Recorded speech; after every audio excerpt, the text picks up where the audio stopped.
Masalah banding? Iya, masalah banding. Baik, pertama saya klarifikasi ya. Saya memang benar sakit. Saya benar sakit. Dan kenapa saya ke rumah sakit Koja, Jakarta Utara? Karena itulah yang direkomendasi oleh hakim dan JPU ketika juga waktu itu di persidangan saya sakit. Saya sakitnya vertigo. Cuma sakit saya tersebut seharusnya itu 1-2 hari akan stabil. Tetapi pada waktu itu tidak stabil. Sehingga saya putuskan dengan keluarga kita berangkat ke rumah sakit Koja. Anak saya yang dokter Rizka saya suruh datang, Bu Eli datang, Bu Ade temanin, dan pikiran saya pada waktu itu ya sudah, kalau saya membaik maka sidang tanggal 23 September itu insya Allah saya akan hadir. Nah, kalian kan tahu di sidang pertama ketika akan putusan saya datang, disuruh online malah saya datang. Jadi saya bukan takut apalagi melarikan diri, tidak. Nah, tetapi hakim pada waktu itu menunda 3 minggu. Bayangin 3 minggu hanya untuk urusan yang remeh. Lalu kemudian saya berpikir positif saja. Cuma herannya saya waktu itu, waduh, 3 minggu ya. Lalu kemudian Tuhan berkehendak lain. Menjelang tanggal 23 saya sakit, kan bukan mau kita. Lalu kemudian 2 hari sebelum sidang saya panggil Rahmat. Mat, kamu datang dulu ke rumah sakit. Saya sakit nih. Kamu cek, buat surat. Mohon penundaan. Saya diperiksa di general check up. Ditemukan ada bercak di pembuluh darah otak saya. Menurut dokter syaraf RSUD Koja, saya terkena stroke infarct. Ada penyumbatan dan disebut stroke. Saya kaget. Saya terkena stroke. Waduh, kok tangan saya stabil, gak ada apa-apa. Tensi bagus, kenapa dibilang stroke? Memang di awal saya datang tinggi 170, tapi setelah itu stabil. Anak saya sama Bu Adi kan beda. Sudah infak. Ya coba Bapak senyum. Suruh senyum saya. Kan agak turun bibir Bapak. Waduh, bingung lagi saya. Saya takut. Anda coba bayangkan kalau Anda diberitahu stroke. Dan dalam pikiran saya yang namanya stroke itu berulang. Oh, ini pasti, iya Pak, ini pasti bisa, kata salah satu dokter. Waduh, saya pikir ya sudah. Saya makan obat terus saya diskusi dengan anak. Dan pada tanggal 23 September, Bu Ade saya suruh, udah biar saya ditemani dokter Rizka, anak saya. Bu Ade berangkat ke PN dengan Rahmat, beritahu, angkat surat, nanti kalau wartawanannya jawab. Nah, setelah itu saya dapat info hakim menunda 1 minggu. Sebenarnya saya kecewa, kok 1 minggu, kan saya sakit.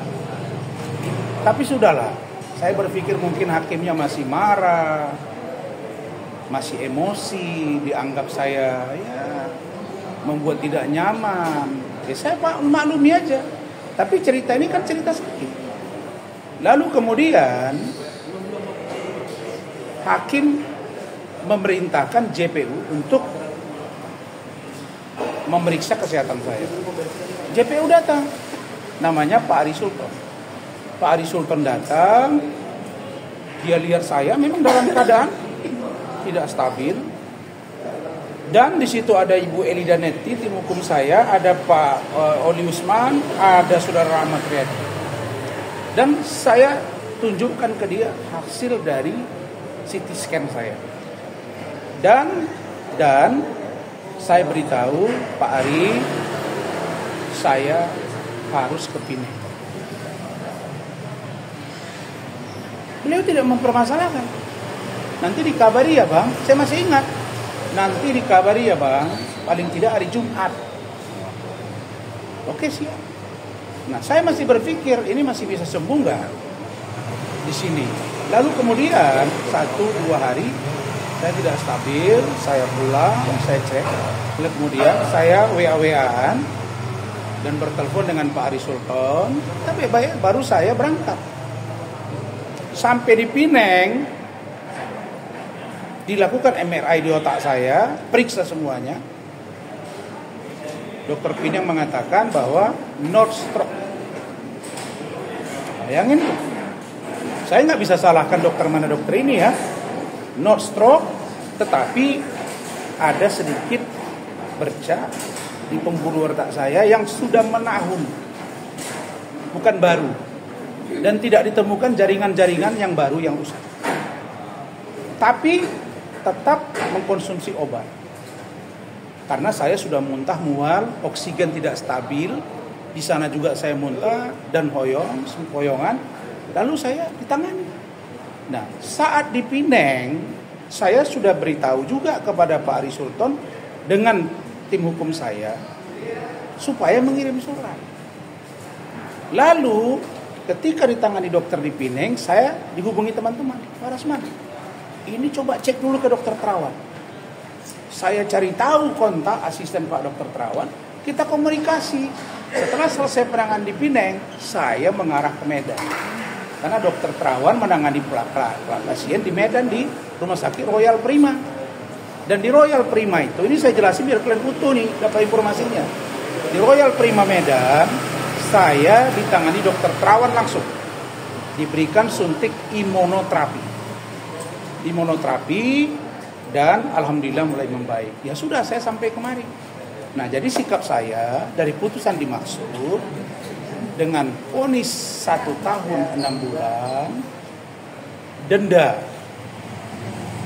200 juta, saya nyatakan sangat saya sesalkan. Tetapi saya menerima. Paham ya? Apakah saya kecewa? Ya sebagai manusia pasti kecewa. Tapi saya langsung bilang ke Rahmat, Mat, kita rapat tim, saya diskusi keluarga, kita banding. Saya banding. Dan banding saya sudah diajukan Jumat yang lalu. Oke. Dan apalagi yang menarik, beberapa hari yang lalu kita mendapat informasi bahwa banding dari JPU untuk Iklim Hakim divonis 6 bulan penjara, denda 100 juta tanpa hukuman percobaan setahun, 12 bulan. Nah, putusan ini sangat saya apresiasi. Saya sangat merasa bahwa ini putusan yang baik, bahkan harusnya lebih berat. Kenapa? Artinya bahwa Iklima melakukan perbuatan itu. Nah, pertanyaannya, kalau seorang klien memberi kuasa kepada seorang kuasa hukum, terus kuasa hukum menyampaikan itu ke publik sesuai dengan yang disampaikan klien, maka pantaskah saya dikenakan pasal 55 ayat 1 ke 1 turut serta dan berulang? Berulang itu kalau disampaikan dengan objek-objek yang berbeda. Ini objeknya sama kok, itu bukan berulang.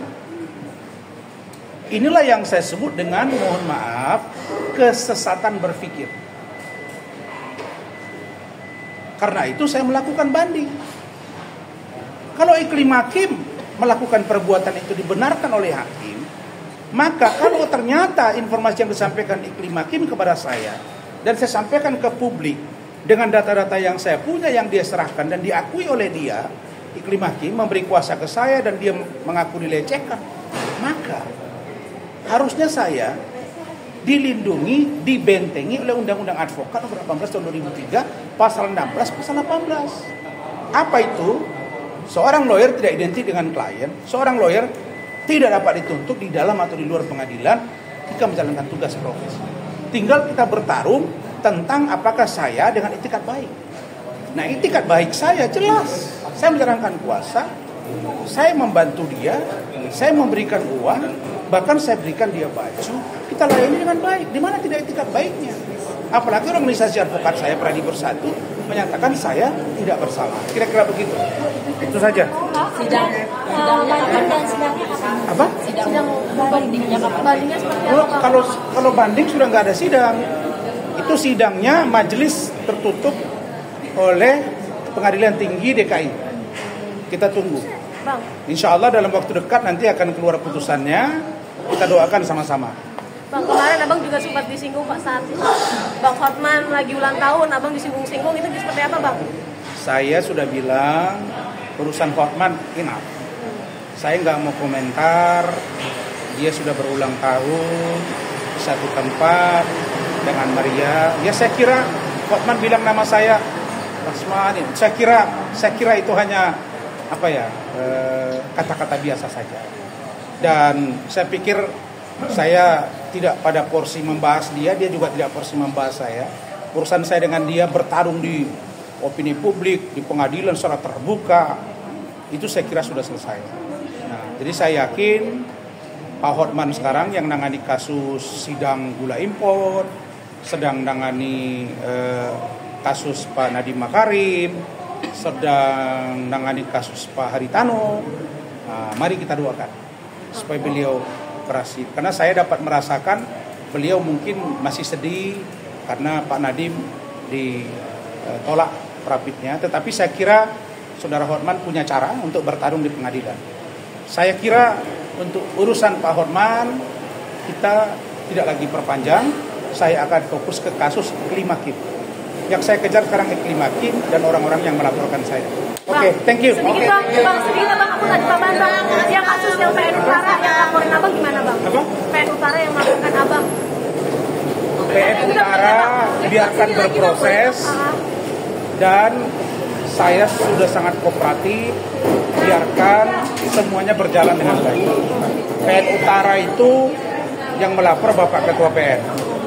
Ya, jadi orang lain saya kira tidak tepat lah kalau dia berkomentar-komentar kan. Ini juga gitu kan. Masa kalau sakit hati ke Rasman jangan kasus yang lain dong, yang kita saja dan sudah selesai. Saya kira itu. Biar saja nanti clear masalahnya, semuanya berjalan dengan baik. Saya percaya saya melakukan tindakan semuanya tidak dasar unsur kesengajaan atau menghina lembaga peradilan. Tidak ada maksud. Dan saya di situ hanya mengatakan bahwa saya minta ada pergantian hakim karena ada perdebatan dan lain-lain. Saya kira itu Bang, cukup ya. Di laporannya seperti apa? Pemanggilannya gimana Bang? Apa? Pemanggilan Belum ada. Yang untuk yang kasus sama itu orang PN juga belum ada pemanggilan lagi ya? Yang untuk orang PN sendiri belum ada pemanggilan lagi kasusnya itu Bang? Mudah-mudahan baik-baik saja. Ya. Berarti udah close ya Bang? Saya nggak tahu close-nya. Saya hanya terlapor kan. Oke, thank you. Ya.